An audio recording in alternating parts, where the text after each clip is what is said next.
Welcome to the Banker Lamp. Please enjoy the video. In this video, I will explain how to replace a Jeep JK oil cooler. First, locate the oil cooler assembly, typically found beneath the intake manifold. Before you begin, make sure your engine is completely cool to prevent burns.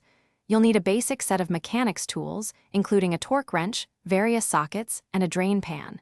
Having these ready will make the process much smoother and safer. Let's get started with the initial steps. Now, let's move on to removing the old oil cooler. Begin by draining both the engine oil and the coolant into appropriate containers.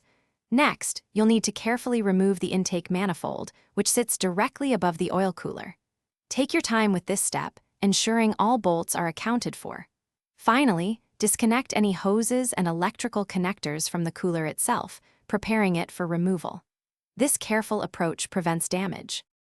With the old cooler out, it's time to install the new one. First, thoroughly clean the mounting surface on the engine block to ensure a perfect seal with the new gaskets. Apply new gaskets to the replacement oil cooler unit before carefully positioning it. Then, secure the new cooler with the appropriate bolts, tightening them to the manufacturer's specified torque.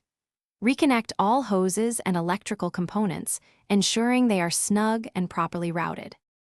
For our final steps, we'll reassemble everything and test the system. Carefully reinstall the intake manifold and any other parts you removed during disassembly. Once everything is back in place, refill your engine with the correct type and amount of fresh oil and top off the coolant reservoir. Start the engine and let it run for a few minutes, closely monitoring for any signs of leaks around the new oil cooler. A quick test drive can also confirm proper operation. Thanks for watching. If this was helpful, leave a like and consider subscribing. See you next time.